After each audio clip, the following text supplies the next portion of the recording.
अस्सलाम वालेकुम दोस्तों, वेरी वेरी गुड मॉर्निंग दोस्तों। आज की हमारी वीडियो शूट होने वाली है रिएक्शन वीडियो, वो भी हिस्ट्री ऑफ अजमेर शरीफ, जो कि एक रवाजा हिंदू पृथ्वीराज चौहान का गढ़ था और वहाँ पर एक वली का दरबार कैसे बना। तो वीडियो को आप पूरा देखना, और अगर मेरी रिएक्शन वीडियो अच्छी लगी तो वीडियो को ज़्यादा से ज़्यादा लाइक शेयर और चैनल को सब्सक्राइब। आज की इस वीडियो में हम आपको अजमेर शरीफ का पूरा इतिहास बताएंगे और साथ में ये भी बताएंगे कि अजमेर शरीफ, जो कि एक हिंदू राजा पृथ्वीराज चौहान का गढ़ था, वहाँ एक फकीर का दरगाह कैसे बन गया। दोस्तों, अजमेर में उस वक्त एक मंदिर हुआ करता था जो अजमेर का सबसे बड़ा मंदिर था, और वो मंदिर सिर्फ राजाओं और रानियों की पूजा के लिए खास हुआ करता था। मंदिर के साथ ही एक तालाब था जिसका नाम अना सागर था। हिंदू उस तालाब के पानी को बहुत ही बरकत वाला, पवित्र समझते थे। उनका मानना था कि जो इस तालाब में नहा उसके सारे पाप धुल जाते हैं। उस मंदिर में रात को इतने ज्यादा दिए जलाए जाते थे कि सिर्फ एक ही रात 3.5 मन तेल उन दियों में इस्तेमाल होता था। आसपास के गांव देहात मंदिर के नाम थे और इन देहातों की आमदनी मंदिर पर खर्च हुआ करती थी। मंदिर में हजारों नौकर थे जिनका काम आने वाले लोगों की सेवा और देख रेख करना था, और वो बताया करते थे कि कौन सा भगवान बेटे देता है और कौन सा देवता सेहत और तंदुरुस्ती देता है, और किस मूर्ति की पूजा करने से दौलत बढ़ती है। ख्वाजा गरीब नवाज रहमतुल्लाह अलैह वहाँ आए और अना सागर की कुछ दूरी पर चटाई बिछाकर अपने मुरीदों के साथ बैठ गए। असर का वक्त था, लिहाजा आप ख्वाजा साहब ने हजरत कुतुबुद्दीन रहमतुल्लाह अलैह से आजान देने को कहा। वो शिर्क से भरे अजमेर में अल्लाह की एक होने और हजरत मोहम्मद सल्लल्लाहु अलैहि वसल्लम के रसूल होने का ये पहला ऐलान था। वहाँ रहने वाले लोग इस्लाम के बारे में कुछ भी नहीं जानते थे। चुनाचे आजान की आवाज सुनकर वो हैरान हुए और अपने घरों से निकलकर सब ख्वाजा गरीब नवाज और उनके मुरीदों को देखने लगे, और अना सागर के पास भीड़ लग गई। ख्वाजा गरीब नवाज और उनके मुरीदों ने अना सागर के पानी से वजू किया और नमाज पढ़ना शुरू कर दी। सब हिंदू हैरान रह गए। वो सोच रहे थे कि सब भगवान तो मंदिर के अंदर हैं, तो ये लोग खड़े होकर कौन से भगवान के आगे झुक रहे हैं। शाम हुई तो राजा के ऊंट, जो दिन में चरने के लिए गए थे, अपने चरवाहों के साथ वापस आने लगे। इत्तेफाक की बात थी कि जहाँ हजरत ख्वाजा गरीब नवाज बैठे थे, वो जगह राजा के ऊंटों के बैठने की जगह थी। चरवाहों ने बाबा साहब से कहा, ओ बाबा साहब, यहाँ से उठिए, क्योंकि ये जगह राजा के ऊंटों के बैठने की जगह है। ख्वाजा साहब ने फरमाया, इतना मैदान खाली पड़ा है, ऊंट तो कहीं भी बैठ जाएंगे, क्यों बेवजह हमें तंग करते हो। वो लोग नहीं माने और मुसल्ला उठाकर इधर उधर करने लगे और ख्वाजा साहब से बदतमीजी करने लगे, और उन लोगों ने आखिरकार बहुत बदतमीजी से कहा कि ये राजा के ऊंटों के बैठने की जगह है और इधर राजा के ऊंट ही बैठेंगे, तुम लोग कहीं और अपना मुसल्ला बिछा लो। आखिरकार आप ख्वाजा साहब ने उठते हुए हजरत कुतुबुद्दीन से फरमाया, उठो कुतुबुद्दीन, ये कह रहे हैं कि ये ऊंटों के बैठने की जगह है, तो चलो, मैं कहता हूँ अब यहाँ सिर्फ ऊंट ही बैठेंगे। ये कहकर आप ख्वाजा साहब अपने साथियों समेत वहाँ से उठ गए, और अगली सुबह जब ऊंटों को चराने के लिए ले जाने का वक्त आया और चरवाहों ने ऊंटों को उठाना चाहा, तो उन्हें पता चला कि ऊंट उठ ही नहीं पा रहे हैं। उन्होंने ऊंटों को मार मार कर जबरदस्ती उठाना चाहा, लेकिन वो बैठे ही रहे। चरवाहे परेशान हो गए कि जो ऊंट उनके एक इशारे पर उठ खड़े होते थे, आज क्यों नहीं उठ रहे हैं। आखिरकार उन्हें याद आया कि कल उस बाबा ने कहा था कि चलो अब यहाँ ऊंट ही बैठे रहेंगे। लोग जमा होना शुरू हो गए। कोई कह रहा था कि फकीर कोई बड़ा जादूगर है, किसी का मानना था कि वो कोई भगवान का नया ने राजा के ऊंटों पर जादू कर दिया है।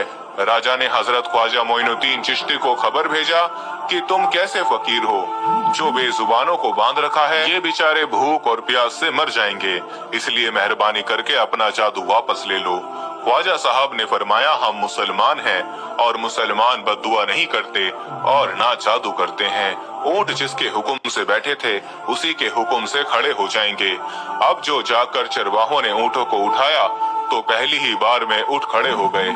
गैर मुस्लिमों की दिलचस्पी इन मुसाफिरों में बढ़ने लगी।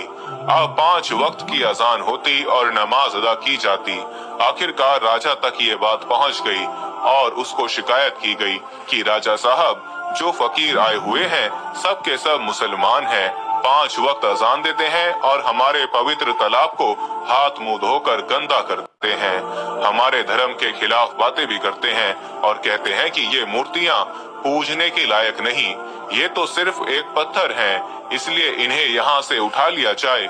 राजा पृथ्वीराज चौहान ने फकीरों को खबर भिजवाई कि तुम लोग गोश्त खाते हो, हमारे धर्म के खिलाफ बोलते हो और तो और हमारे पवित्र तालाब को अपने हाथ मुंह धोकर गंदा करते हो, जो हम कतई बर्दाश्त नहीं कर सकते, इसलिए तुम्हारे लिए अच्छा होगा कि तुम यहाँ से चले जाओ। ख्वाजा साहब ने फरमाया, और भी तो दुनिया आती है, सिर्फ हमारे ही पानी लेने से आखिर क्या फर्क पड़ जाएगा। राजा कहने लगा, वो सब हमारे धर्म और हमारे मजहब के लोग हैं और तुम दूसरे धर्म के हो। आइंदा तुम लोगों ने तालाब को नापाक किया तो हम तुम लोगों पर सख्त कार्रवाई करेंगे।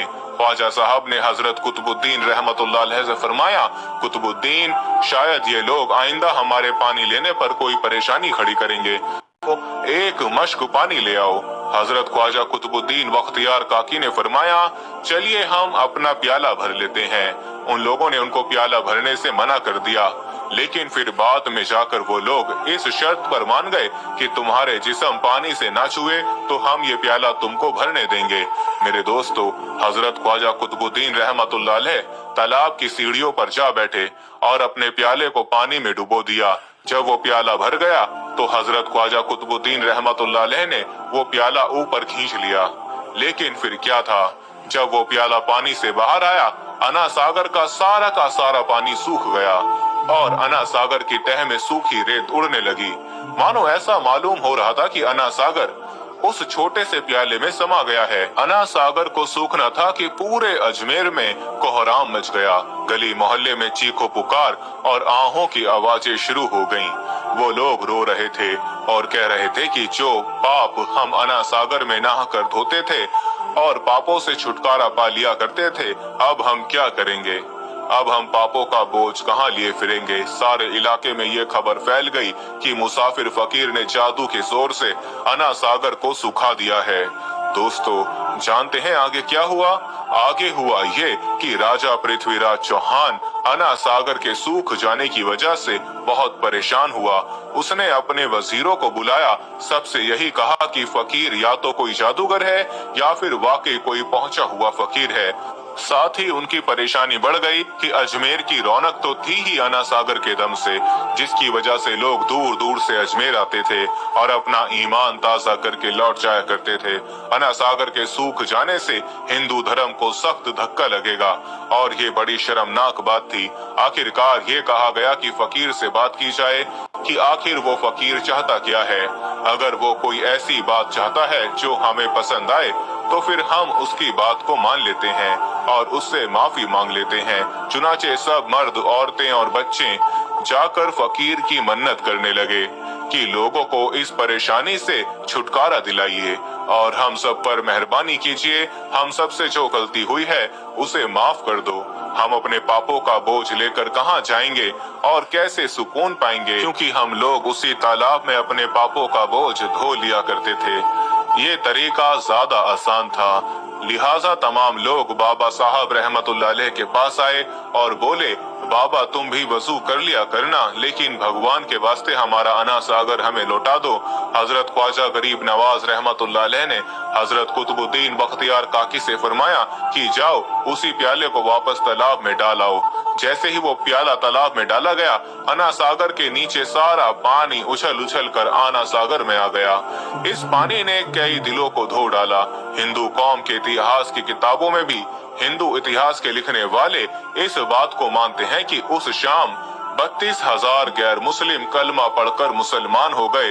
उन गैर मुस्लिमों के मुसलमान हो जाने से हिंदू पंडितों और आम हिंदुओं पर भी गुस्से का तूफान खड़ा हो गया और वो सोच में पड़ गए कि फकीर अगर कुछ दिन और रहा तो देवी देवताओं का नाम लेने वाला कोई नहीं रहेगा।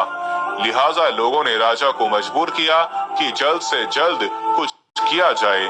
राजा ने मंदिर के बड़े पंडित रामदेव को बुलाया और उसे बाबा साहब से मुकाबला रखकर जल्द से जल्द उन्हें हराने और अजमेर से बाहर निकाल देने का हुक्म दे दिया। रामदेव अपने वक्त का माना हुआ पंडित था, जिसके इल्म की काबिलियत की दूर दूर तक धूम मची हुई थी।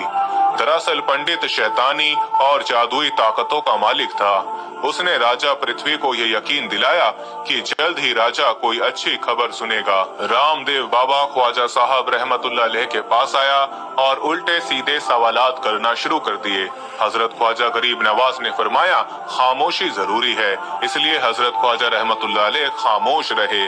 जब रामदेव ने हद से बढ़कर शोर मचाना शुरू कर दिया तो हजरत ख्वाजा गरीब नवाज ने उसकी तरफ आंख उठाई और मुस्कुरा कर फरमाया, रामदेव तू शोर मचा रहा है और मैं तेरे माथे पर ईमान का नूर चमकता हुआ देख रहा हूँ। बस इतना कहना था। न जाने क्या करिश्मा हुआ, देखते ही देखते बाबा रामदेव कदमों पर गिरा और रोते हुए बोला, बाबा साहब जिस धर्म के तुम हो उस धर्म में मुझे भी शामिल कर लो। सब लोग जो मुकाबला देखने आए थे सब हैरान हुए और बाबा रामदेव जो बाबा को हराने आया था खुद ही मुसलमान हो गया। इतिहास की किताबें भरी पड़ी हैं कि हजरत ख्वाजा गरीब नवाज वो इकलौते बुजुर्ग हैं जिन्होंने 90 लाख गैर मुस्लिमों को मुसलमान किया। सदियां बीत गई लेकिन आज भी ख्वाजा गरीब नवाज का डंका वैसे ही बज रहा है। सुभान अल्लाह।